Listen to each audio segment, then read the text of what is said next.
नमस्कार बच्चों। आज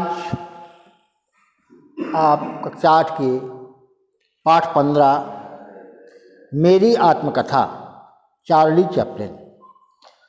चैपलिन एक हास्य अभिनेता थे जो मूक फिल्मों में अधिकतर काम करते थे। अपने हाव भाव से लोगों का मनोरंजन करते थे। तो ये बहुत पुराने, जबकि सबसे पहले सिनेमा जगत का प्रादुर्भाव हुआ तब मूक फिल्में बनती थी। उसी में इन्होंने अपने हाव भाव अदा से लोगों का मनोरंजन किया और आज भी हास्य के क्षेत्र में प्रसिद्ध हैं। तो वो स्वयं अपनी आत्मकथा लिख रहे हैं, यानी उन्होंने अपने ही बारे में लिखा है। सर चार्ल्स स्पेंसर चैपलिन एक अंग्रेजी हास्य अभिनेता, फिल्म निर्देशक, संगीतकार और संगीतज्ञ थे। यानी अकेला वो केवल हास्य अभिनेता भी नहीं था, इसके साथ फिल्म निर्देशक, संगीतकार और संगीतज्ञ थे। यानी ये गुण उनमें विराजमान थे। केवल हास्य अभिनेता खाली नहीं थे, वो फिल्म निर्देशक, संगीतकार और संगीतज्ञ थे। वे मूक फिल्मों में सबसे रचनात्मक और प्रभावशाली अभिनेता थे। अर्थात उस समय जो मूक फिल्में चलती थी जिनमें आवाज़ नहीं होती थी, उनमें ये रचनात्मक और प्रभावशाली अभिनेता थे। अर्थात अपने हाव भाव से लोगों का मनोरंजन करते थे। उनके लिए कहा जाता है कि वे बड़े ही नहीं थे, वे विराट थे। अर्थात उस समय के सबसे बड़े हास्य अभिनेता ये थे। प्रथम विश्व युद्ध के बाद दुनिया में सभी निराश थे। यानी प्रथम युद्ध के बाद सभी लोग उस युद्ध की विभीषिका से संतृप्त थे, बहुत दुखी थे। तब ऐसे लोगों का मनोरंजन कैसे किया जाए, तो उसी समय ये महान अभिनेता तैयार हुआ।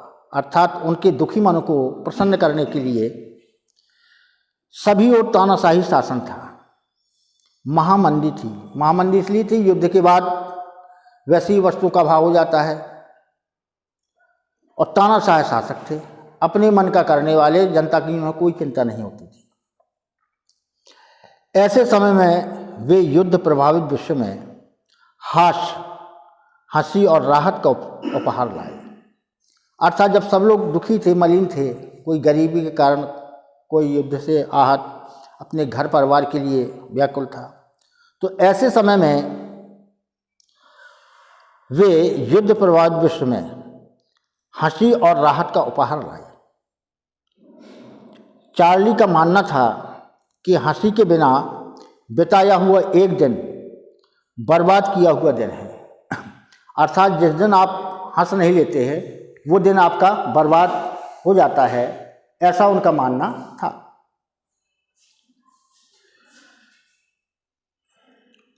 तो जब ये ऐसा मानते थे, वे कहते थे मेरा दर्द किसी के हंसने की वजह हो सकता है। अर्थात मेरा दर्द किसी के हंसने की वजह हो सकता है, पर मेरी हंसी कभी भी किसी के दर्द की वजह नहीं होनी चाहिए। यानी मैं जो हंसाता हूँ किसी के दर्द को ना उठाए। मैं चाहता हूँ कि उनके दर्द को देखकर लोग हंसें, यानी मैं स्वयं दुखी हो जाऊँ लेकिन अन्य कोई दुखी ना हो। अब वो अपने बारे में बताते हैं।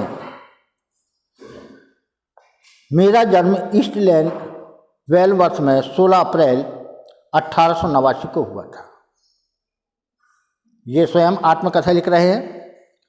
तो मेरा जन्म ईस्ट लैंड वेलवर्थ में 16 अप्रैल सन 1889 को हुआ था। मेरी माँ वैरायटी स्टेज की कलाकर्त्री थी। अर्थात उनकी माँ स्टेज पर जाकर शो किया करती थी। वे रोज रात को मुझे और मुझसे 4 वर्ष बड़े भाई सिडनी को नौकरानी के हवाले छोड़कर थिएटर जाया करती थी।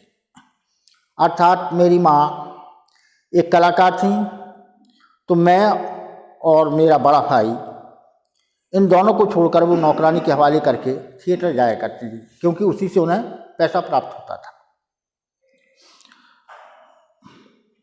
सिडनी हाथ की सफाई के कर्तव्य दिखा सकता था और सिक्का निगलकर सिर के पीछे से निकालकर दिखा सकता था। यानी जो मेरा बड़ा भाई था वो हाथ की सफाई के कर्तव्य दिखाता था, सिक्का मुंह में रख ले और सिर के पीछे से निकालकर दिखा सकता था। 3.5 वर्ष की उम्र में मैं भी वही सब करना चाहता था। जब मैंने अपने बड़े भाई को देखा कि मुंह में सिक्का रख लेते और पीछे से निकाल लेते हैं, तो मैं 3.5 वर्ष का था उस समय, मेरी भी इच्छा थी कि मैं इस कर्तव्य को सीख सकूं। इसलिए अर्धपैनी का एक सिक्का मैं निगल गया और मजबूरन माँ को डॉक्टर को बुलाना पड़ा। अर्थात जैसे वो मुंह में खाते थे मैंने भी वो सिक्का किया, लेकिन वो क्या हो गया, गले में फंस गया, जिसके कारण मजबूरन होकर माँ को डॉक्टर को बुलाना पड़ा। माँ रविवार को अच्छे कपड़े पहनाकर घुमाने ले जाती थी। यानी रविवार छुट्टी का दिन होता था, उस दिन माँ को कहीं नहीं जाना पड़ता था, इसलिए वो मुझे अच्छे कपड़े पहनाकर शहर घुमाने ले जाती थी। इस तरह के मौके आत्मतुष्टि के अवसर होते हैं। यानी जब भी इतवार आता था तो मुझे आत्मसंतोष होता था, मैं बाहर की वस्तुओं को देखता था। जब हम केनिंगटन रोड पर इतराते फिरते थे, घोड़े जुती ट्रामें खरामा खरामा चलती थी। उस समय ट्राम बोलते हैं उनको, जो घोड़ों से खींची जाती है, जैसे तांगा होता है वैसी ट्राम होती है। तो धीरे धीरे वो चलती थी। मैं घोड़े बस पर ऊपर जाकर बैठता था और पास के दरख्तों को छूने की कोशिश करता था। अर्थात जो घोड़ा बस फिर ऊपर टीन का टट्टा लगा होता था, मैं ऊपर जाके बैठता था और जिनके नीचे से वो, जिन पेड़ों के नीचे से वो निकलती थी, मैं उन पेड़ों को छूने की कोशिश करता था। माँ के साथ स्लाइड शो देखना, लैपटॉप में मुस्कुराती औरतों का जीवित सिर देखना और फिर म्यूजिक हॉल जाकर पिता का अभिनय देखना सब मुझे रोमांचित करता था। यानी पिताजी मेरे अभिनय कलाकार थे, माँ भी स्टेज कलाकार थी और बड़ा भाई तो हाथ के कर्तव्य दिखाने में निपुण था। तो मेरी भी इच्छा होती थी कि मैं इन्हें देखूं। सिडनी जब माँ के पुराने रेशमी जैकेट से काट छाँट कर बनाया कोट पहन और माँ की ऊंची हील के सैंडलों को काट छाँट कर बनाए गए जूते पहनकर स्कूल जाता तो बहुत झगड़े होते थे। अर्थात इस प्रकार की पोशाक को देखकर लड़के उन्हें चिढ़ाते थे, तो इस चिढ़ाने से एक दूसरे के प्रति झगड़ा होना संभव है, इसलिए वो बहुत लड़ता था। उसे सब छेड़ते थे और मैं माँ की पुरानी लंबी लाल जुराबों में से काट कूट कर बनाई गई जुराबें पहनकर जाता तो बच्चे थे। अर्थात मेरे पास मोजे नहीं थे, तो माँ के जो लंबे मोजे थे उनको काट छाट कर मैं अपने बराबर बना लेता, तो उन्हें पहनकर स्कूल जाता तो लड़के भी मुझे चिढ़ाते थे। आ गए सर फ्रांसिस ड्रेक, क्या कहकर बुलाते थे, आ गए सर फ्रांसिस ड्रेक। मुझे याद है जब पुराने ट्रंक में कोई मुड़ी तुड़ी पोशाक या विग निकलती तो हम माँ से कहते कि वे इसे पहनकर दिखाएं। ट्रंक पहले बक्सों में चलते थे, उसे ट्रंक बोलते थे, जो बड़ा बक्सा होता था ट्रंक बोलते थे। तो वो लेखक कहता है कि जब मुझे याद है जब पुराने ट्रंक में से कोई मुड़ी तुड़ी पोशाक या विग निकलती तो हम लोग कहते कि माँ इसे पहनकर दिखाओ। तब माँ वह पोशाक पहनकर हमारे सामने अलग अलग नाटकों के अंशों का अभिनय करके दिखाती थी। अर्थात जिस नाटक के लिए वो पोशाक पहनी गई थी उन अंशों का हमारे सामने वर्णन करती थी। वह हमें विल्सन वेरट की ऊंची पोप जैसी आवाज़ में नकल करके दिखाती। कभी वह नेपोलियन बन जाती थी, नेपोलियन तानाशाह था, और कहती, महाशय मुझे इजाज़त दीजिए कि मैं आपके लिए यह किताब ला दूं। यानी उसी प्रकार का अभिनय करती थी और उसी की आवाज़ में नकल करती थी जब वो पुरानी पोशाकें पहनती थी। मेरा कद ऊंचा है कभी माँ नेल गिवन बन जाती, इस बच्ची को कोई नाम दो वरना मैं इसे जमीन पर पटक दूंगी। और सम्राट चार्ल्स हड़बड़ी में सहमत हो जाते था। वो जब गंभीर मुद्रा में इस प्रकार कहती तो चार्ल्स अपने सहम कर वैसा करने के लिए मजबूर हो जाते। ठीक है, द ड्यूक ऑफ अलनांस माँ यीशु मसीह की दर्दनाक जिंदगी के प्रसंगों का अभिनय करके दिखाती थी। अर्थात ईसा मसीह को किस प्रकार फांसी दी गई, किसी प्रकार उन्हें सूली पर चढ़ाया गया, उनके हाथ पैरों में कीलें ठोकी गई, इस प्रकार का अभिनय वो करके मुझे दिखाती थी।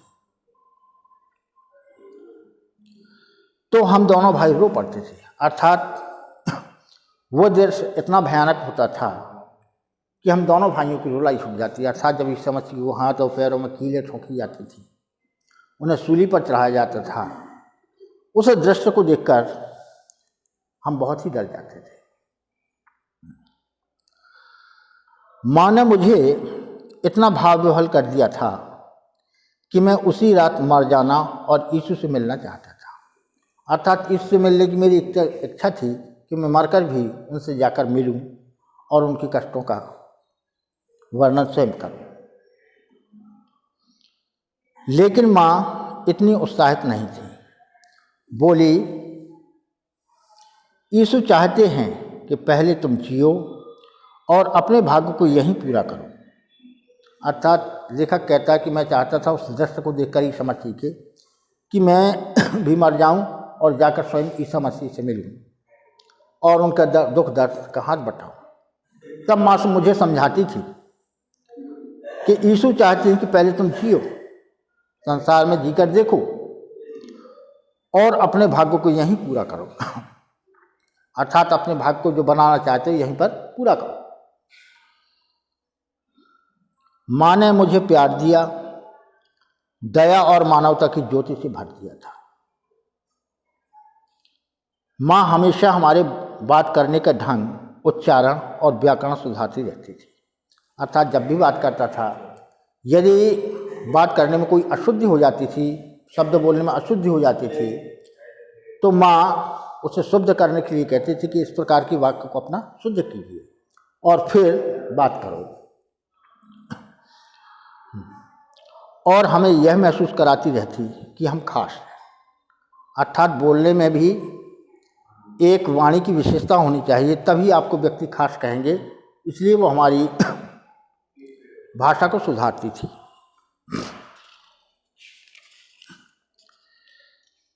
मैं पिता को बहुत कम जानता था। वे कभी हमारे साथ नहीं रहे। अर्थात पिता अधिकतर ड्रामों में बाहर जाना पाता था, वो हमारे साथ नहीं रहे। इस कारण हम उनकी पहचान बहुत कम थी। उन दिनों हर हफ्ते 25 पाउंड कमा रही थी। यानी मेरी माँ उन दिनों हर हफ्ते 25 पाउंड कमा लेती थी। एक सप्ताह में 25 पाउंड मिलती थी, इससे आराम से खर्चा चल जाता था। वह अच्छे से हमारा भरण पोषण कर रही थी। अच्छा खाना पीना, अच्छा रहन सहन, क्योंकि 25 पाउंड सप्ताह में बहुत होते हैं, तो इस प्रकार हमारा रहन सहन भी अच्छा था। लेकिन एक दिन दुर्भाग्य ने हमारी ज़िंदगी में दस्तक दी। अभी तक तो सौभाग्य चल रहा था, सभी दिन अच्छे से गुजर रहे थे, लेकिन एक दिन दुर्भाग्य ने हमारे द्वार पर दस्तक दी। माँ को उनकी आवाज़ बहुत तकलीफ देने लगी। अर्थात अब वो गा नहीं सकती थी, आवाज़ में कुछ दर्द महसूस होने लगा। उनकी स्वर तंत्री में सूजन आ गई, यानी गले में थी वो सूजन आ गई, जिसके कारण वो गा नहीं पाती थी। अचानक स्टेज पर गाते गाते उनकी आवाज़ भर्रा जाती थी। यानी स्टेज पर जब वो गाना गाती थी तो कभी कभी भर्रा जाती थी, इसके पश्चात फुसफुसाहट में बदल जाती थी। अर्थात आवाज़ निकलती ही कम थी। पहले भर्रा जाना, इसके बाद फुसफुसाहट की आवाज़ निकलती थी। तब श्रोता पहले तो ठहाके लगाने लगते, फिर जोर जोर से चिल्लाना शुरू कर देते। अर्थात उन्हें वो आवाज़ पसंद नहीं थी। धीरे धीरे थिएटर से बुलावे आने कम हो गए। अर्थात उनकी आवाज़ की गड़बड़ी के कारण जो रोज़ बुलावे आते थे थिएटर में, वहाँ जाने पर उनकी कमाई होती थी, लेकिन अचानक उनका गला खराब हो जाने से थिएटर से बुलावे कम हो गए, अर्थात अब उन्हें बुलाने के लिए कम आने लगे। और एक दिन ऐसा भी आया कि बिल्कुल ही बंद हो गए, अर्थात पहले तो कभी बुला ली 2-4 दिन में, लेकिन अब एक समय ऐसा आया जब उनका गला खराब हो गया कि थिएटर से बुलावा आना ही बंद हो गया। अब जब बुलावा आना बंद हो गया तो हमारी रोजी रोटी भी प्रभावित हुई, क्योंकि माँ 25 पाउंड कमाती थी, वो 25 पाउंड मिलना बंद हो गए। अब जब पैसा नहीं होगा तो हमें मजबूरी में कुछ काम करना पड़ेगा।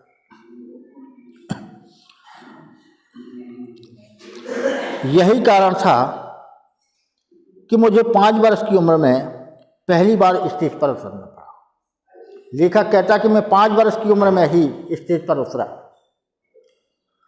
माँ उस समय canteen at the elders art में काम कर रही थी। यह एक गंदा चलता हुआ थिएटर था, कोई ज़्यादा उच्च कोट का नहीं था, साधारण सा एक थिएटर था। तो यह एक गंदा चलता हुआ थिएटर था जो ज़्यादातर फौजियों के खेल दिखाता था, अर्थात यहाँ फौजियों के अभिनय की जाती थी प्रशिक्षण।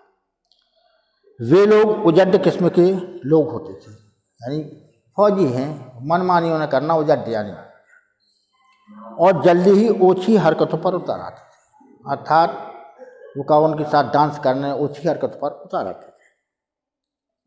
ऐसे थिएटर में काम कर रही थी। मुझे याद है उस समय विंग्स में खड़ा हुआ था जब पहले तो माँ की आवाज़ फटी, अर्थात मैं वहीं खड़ा था, स्टेज पर माँ गा रही थी, गाते गाते आवाज़ उनकी भर्रा गई। इसके पश्चात उनकी आवाज़ फिर फुसफुसाहट में बदल गई। श्रोता कुत्ते बिल्लियों की आवाज़ें निकालने लगे, अर्थात उन्हें नापसंद करने लगे। मजबूरन माँ को स्टेज छोड़ना पड़ा, मजबूर होकर माँ को स्टेज से उतरना पड़ा। जब वे विंग्स में आईं तो बुरी तरह से व्यथित थी, अर्थात जब वो कमरे में आईं तो उन्हें बहुत कष्ट हो रहा था गले में, और स्टेज मैनेजर से बहस कर रही थी, अर्थात वो उन्हें पैसे नहीं देता कि भाई तुम्हारा काम नहीं हुआ, इस प्रकार एक दूसरे से बहस करने में लगी हुई थी। स्टेज मैनेजर ने मुझे माँ की सखियों के आगे अभिनय करते देखा था, अर्थात जो वहाँ का मैनेजर था उसने भी माँ की जो सहेली है उसके साथ मुझे अभिनय करते हुए देख लिया था। वह शायद माँ से यह कह रहा था कि उनके स्थान पर मुझे स्टेज पर भेज दे, और उस समय 5 वर्ष का था। और इसी हड़बड़ाहट में उसने मुझे एक हाथ से थामा और स्टेज पर ले गया। जब देखा कि माँ उनकी नहीं गा पा रही है, वो जानता था कि लड़का भी कलाकारी करता है, तो उसने एक हाथ से मुझे पकड़ा और ले जाकर स्टेज पर छोड़ दिया। उसने 2-4 शब्दों से मेरा परिचय करा दिया, यानी 2-4 शब्द के कहा कि ये छोटा बच्चा है, ऐसा अभिनय करता है, इसकी माँ वो कलाकार थी, और स्टेज पर अकेला छोड़कर चला गया। मुझे छोड़ा और वहाँ से चला गया। वहाँ कुछ लाइटों की चकाचौंध और धुएं के पीछे झांकते चेहरों के सामने मैंने गाना शुरू कर दिया, यानी स्टेज पर जो लाइटों की चकाचौंध थी और धुएं के पीछे झांकते चेहरों के सामने मैंने गाना शुरू कर दिया। थोड़ी देर तक तो ऑर्केस्ट्रा वाले गड़बड़ बजाते रहे, अर्थात वो धुन नहीं मिला पाते थे, पर आखिर में उन्होंने मेरी धुन पकड़ ली। ये उन दिनों का मशहूर गाना जैक जोन्स था। जैक जोन्स जो मैं गा रहा था उस समय का ये प्रसिद्ध गाना था। मैंने शुरू में गाया तो ऑर्केस्ट्रा वाले उसे पकड़ नहीं पाए, लेकिन बाद में उन्होंने उस धुन को पकड़ लिया, फिर अच्छी तरह से बजाया और मैंने भी खुलकर गाया। अभी मैंने आधा गीत ही गाया था कि स्टेज पर सिक्कों की बरसात होने लगी, अर्थात मेरा गाना दर्शकों को इतना प्रिय लगा कि वो मेरे ऊपर सिक्का बरसाने लगे, अर्थात स्टेज पर चारों ओर से सिक्कों की बरसात होने लगी। उन्हें गाना और मेरी आवाज़ इतनी पसंद आई। मैंने तत्काल घोषणा कर दी कि मैं पहले पैसे बटोरूंगा, उसके बाद ही गाना गाऊंगा। मैं 5 वर्ष को था ही। जब उन्होंने सिक्के बरसे तो मैंने गाते गाते घोषणा कर दी कि मैं पहले सिक्के बटोरूंगा, उसके बाद गाना सुनाऊंगा।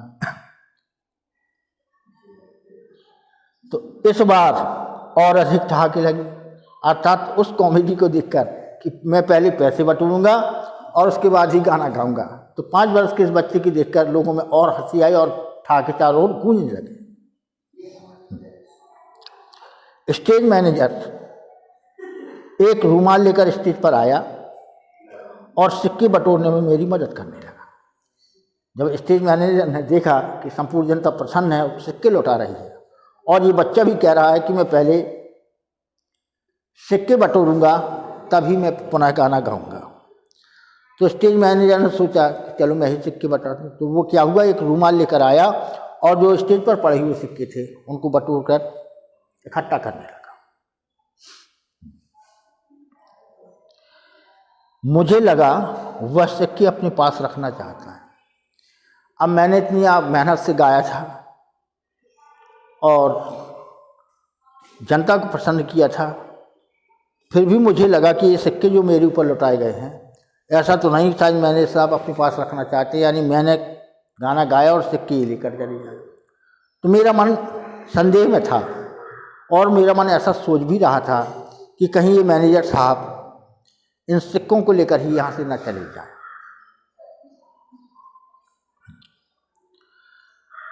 हाँ, मैंने यह बात दर्शकों तक पहुँचा दी, अर्थात मैंने स्टेज पर खड़े होकर कहा, देखो भाई ये सिक्के मैनेजर साहब न ले जाए, ये मेरे हैं, और स्टेज पर खड़े होकर ये बात बता दी। तो ठहाकों का जो दौरा पड़ा वह थमने का ही नाम न ली, अर्थात इस बात को सुनकर जनता और भी उत्साहित होकर जोरों से हंसने लगी, अर्थात चारों हंसी का माहौल या हंसी का वातावरण फैल गया कि भाई जब वो बटोरने में, सिक्का बटोरने में इनकी मदद करने लगा, रूमाल लेकर आया था, रूमाल लेकर जब उसने इकट्ठा कर लिए तो इनके मन में संदेह हुआ कि ये सिक्का लेकर कहीं खुद ही न रख लें। तो उन्होंने दर्शकों के सामने प्रदर्शित कर दिया कि ये सिक्के लेकर मैनेजर साहब रखना चाहते हैं। यह सुनकर दर्शकों में ठहाकों का जो दौरा पड़ा वह थमने का नाम ही नहीं ले रहा था, अर्थात चारों ओर हंसी का वातावरण फैल गया। खास तौर पर जब जब वह रुमाल लिए विंग्स में जाने लगा, अर्थात जब उसने सिक्के बटोर लिया और रुमाल लेकर विंग्स में जाने लगा और मैं चिंतातुर उसके पीछे पीछे लपका, अर्थात मुझे भी चिंता लगी थी कि ये ले ना जाए, तो मैं भी वो स्टेज को गाना छोड़कर उसके पीछे पीछे गया कि मैनेजर ये सिक्का अपने पास ना रखे। जब तक उसने पोटली माँ को नहीं थमा दी मैं स्टेज पर वापस नहीं आया, अर्थात उसके पीछे पीछे कमरे में चला गया। जब उसने वह पोटली माँ को थमा दी तब मुझे लगा कि हाँ ये पैसे मेरे पास है, और तब मैं वहाँ से पुनः स्टेज पर आया, अर्थात मैं गाना बंद करके मैनेजर के पीछे पीछे उस कमरे में गया जहाँ मेरी माँ थी। जब उसने वह थैली माँ को पकड़ा दी तब मुझे संतुष्ट हुआ और मैं पुनः लौटकर स्टेज पर आया। अब मैं बिल्कुल ही सहज था। मैं दर्शकों से बातें करता रहा, मैं नाचा और मैंने तरह तरह की नकल करके दिखाई, नृत्य भी किया, गाना भी सुनाया और तरह तरह की नकल करके दिखाई। उस नकल को देखकर जनता बहुत ही प्रसन्न हुई। मैंने माँ के आयरिश मार्च थीम की भी नकल करके बताई, जो मेरी माँ ने आयरिश थीम पर जो अभिनय किया था उसकी भी नकल करके स्टेज पर दिखाई।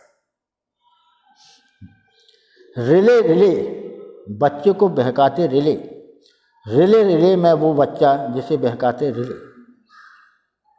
हो बड़ी या छोटी सेना, हो बड़ी या सेना छोटी, नहीं कोई इतना दुबला और साफ, करते अच्छे सार्जेंट रिले। और ये कोरस में दोहराता जाता था, अर्थात जो माँ ने आयरिश मार्च थीम की में कविता गाई थी मैंने उसकी भी नकल करके दिखाई और गाया, रिले रिले बच्चे को बहकाते रिले, रिले रिले में वो बच्चा जिसे बहकाते रिले।